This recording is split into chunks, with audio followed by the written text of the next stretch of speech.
오늘 아침에 뭘 드셨나요? 혹시 커피 한 잔으로 때우신 건 아니시죠?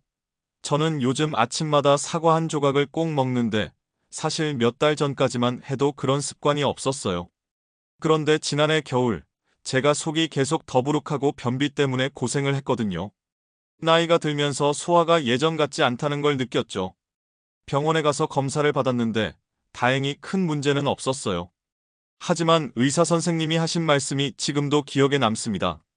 식습관을 바꾸지 않으면 앞으로 더 힘들어질 거예요. 특히 50대 이후부터는 작은 변화가 큰 차이를 만듭니다. 그때부터 저는 진짜 진지하게 생각해 봤어요. 뭔가 특별한 걸 해야 하나? 비싼 건강식품을 사야 하나?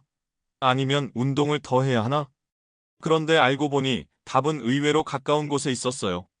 바로 우리가 매일 보는 과일 중 하나, 사과였습니다. 처음에는 반신반의했죠. 사과 하나가 뭐 그리 대단할까 싶었거든요. 그런데 직접 3개월 동안 꾸준히 먹어보니까 정말 놀라운 변화가 일어났어요. 변비가 사라졌고 소화가 훨씬 편해졌어요. 피부도 전보다 맑아진 것 같고 무엇보다 아침에 일어나는 게 한결 가벼워졌죠. 그때 깨달았어요. 우리 조상들이 왜 하루 사과 한 개면 의사가 멀어진다고 했는지를. 하지만 여기서 중요한 건 사과를 아무렇게나 먹으면 안 된다는 거예요. 먹는 시간, 양, 방법에 따라서 약이 될 수도 있고 오히려 독이 될 수도 있거든요. 특히 당뇨가 있으신 분들은 과일은 달아서 안 된다고 아예 피하시는 경우가 많은데 사실 그럴 필요 없어요. 제 친구 중에 당뇨가 있는 분이 계신데 의사 선생님께서 사과는 먹어도 된다. 다만 양을 조절하라고 하셨거든요.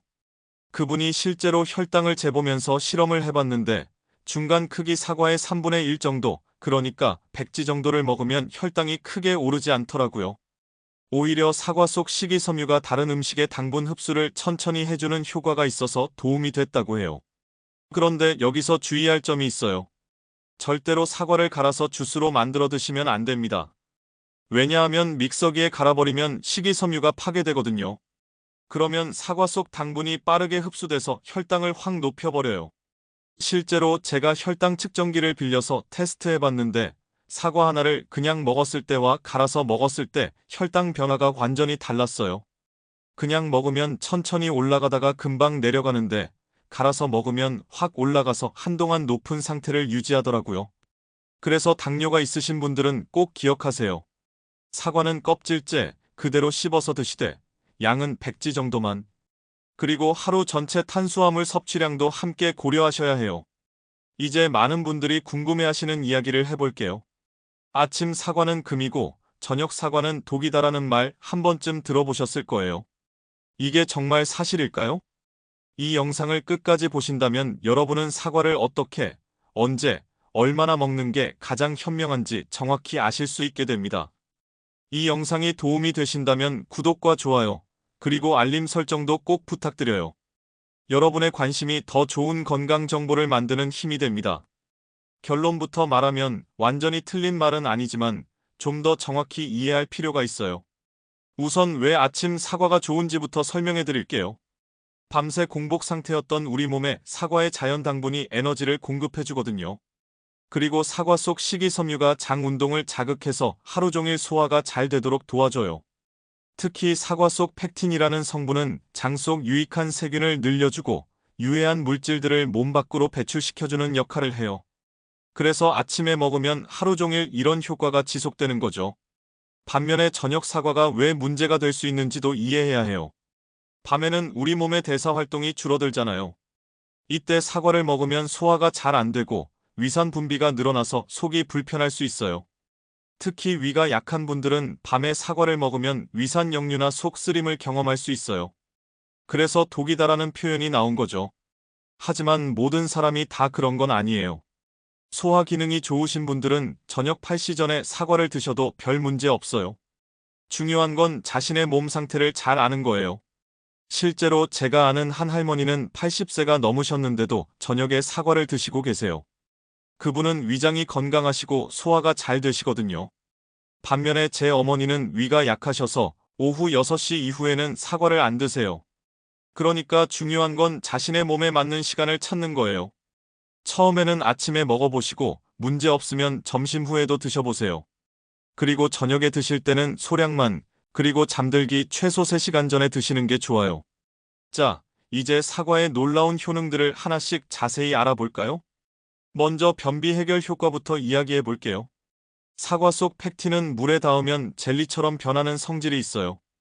이 팩틴이 장 속에서 변을 부드럽게 만들어주고 장 운동을 자극해서 자연스럽게 배변을 도와줘요.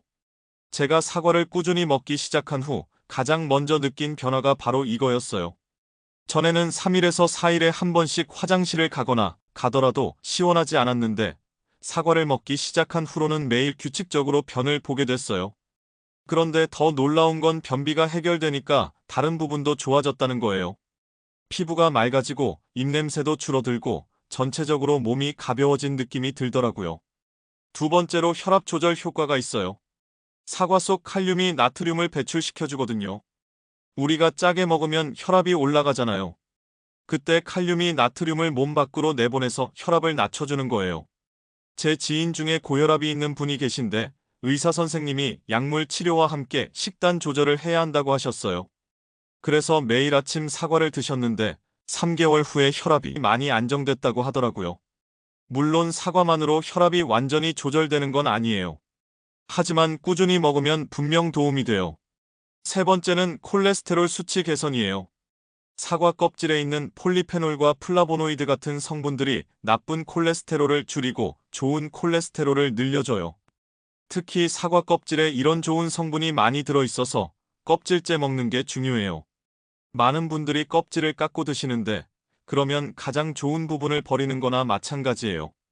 껍질이 거칠다고 느끼시는 분들은 소금물에 10분 정도 담가뒀다가 깨끗이 씻으면 돼요.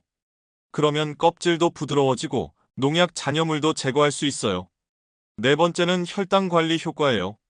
앞서 말했듯이 사과 속 식이섬유가 다른 음식의 당분 흡수를 천천히 해줘서 혈당이 급격히 올라가는 걸 막아줘요. 그래서 식전에 사과를 조금 먹으면 식후 혈당 상승을 줄일 수 있어요. 실제로 당뇨 환자분들을 대상으로 한 연구에서도 이런 효과가 확인됐거든요. 다섯 번째는 항산화 효과예요. 사과 속 비타민C와 각종 항산화 성분들이 우리 몸의 노화를 늦춰주고 암 예방에도 도움을 줘요. 특히 사과 속 클로로겐산이라는 성분은 강력한 항산화 효과가 있어서 세포 손상을 막아주고 면역력을 높여줘요. 여섯 번째는 뇌 건강 효과예요.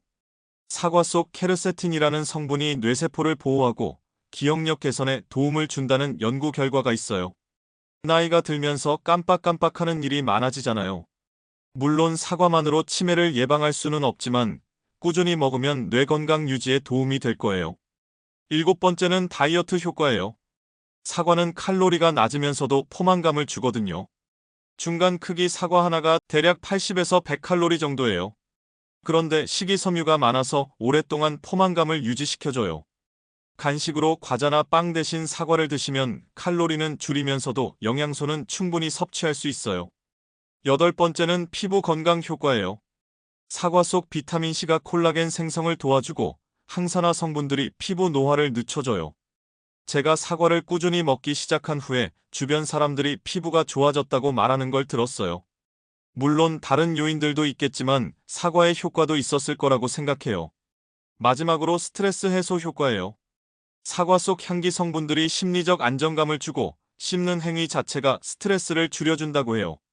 실제로 스트레스 받을 때 사과를 천천히 씹어 먹으면 마음이 한결 편해지는 걸 느낄 수 있어요. 이렇게 많은 효능이 있는 사과지만 잘못 먹으면 오히려 해가 될 수 있어요. 어떤 경우에 주의해야 하는지 알아볼까요? 첫 번째, 과다 섭취는 피해야 해요. 사과가 아무리 좋다고 해도 하루에 서너 개씩 먹으면 당분 과다 섭취가 될 수 있어요. 특히 당뇨가 있으신 분들은 더욱 주의하셔야 해요. 두 번째, 알레르기가 있는 분들은 조심하세요. 사과 알레르기는 그리 흔하지 않지만 있을 수 있어요.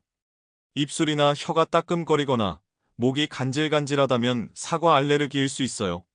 세 번째, 위장이 약한 분들은 공복에 사과를 드시지 마세요. 사과 속산 성분이 위를 자극할 수 있거든요. 이런 분들은 식후에 소량만 드시는 게 좋아요. 네 번째, 약물을 복용 중인 분들은 의사와 상담하세요. 특히 혈압약이나 당뇨약을 드시는 분들은 사과가 약물 효과에 영향을 줄 수 있어요.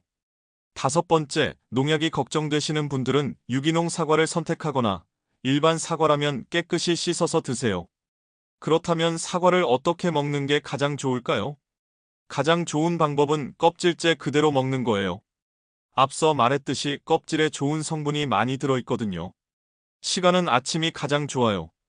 공복에 드시되 위가 약한 분들은 물 한 잔 정도 마신 후에 드세요. 양은 하루에 중간 크기 사과 1개 정도가 적당해요. 당뇨가 있으신 분들은 3분의 1 정도만 드시고요. 천천히 씹어서 드시는 것도 중요해요. 급하게 먹으면 소화도 안 되고 포만감도 느끼기 어려워요.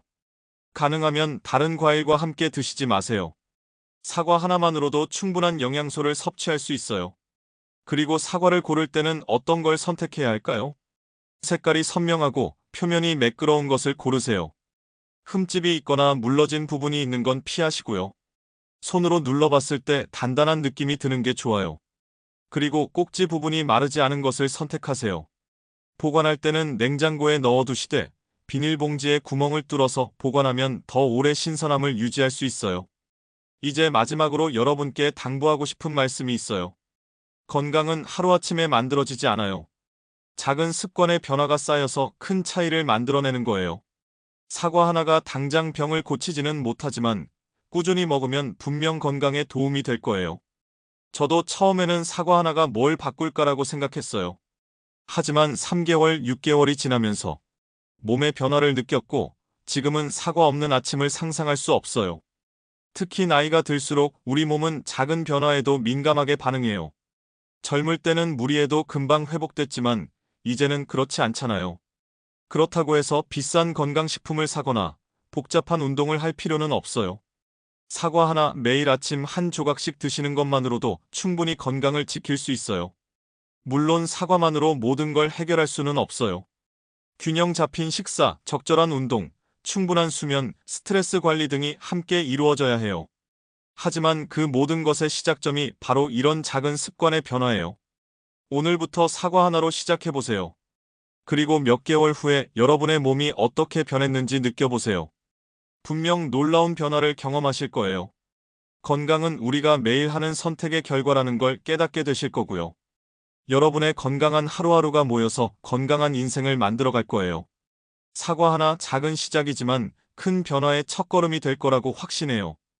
오늘 이야기가 여러분의 건강한 삶에 조금이나마 도움이 되었나요? 사과를 현명하게 먹는 방법에 대해 명확히 아셨나요? 만약 도움이 되셨다면 구독과 좋아요, 그리고 알림 설정을 꼭 눌러주세요. 여러분의 작은 관심이 더 많은 분들에게 유익한 건강 정보를 전하는 힘이 됩니다. 모든 분들이 건강하고 행복한 나날을 보내시길 진심으로 기원합니다. 감사합니다.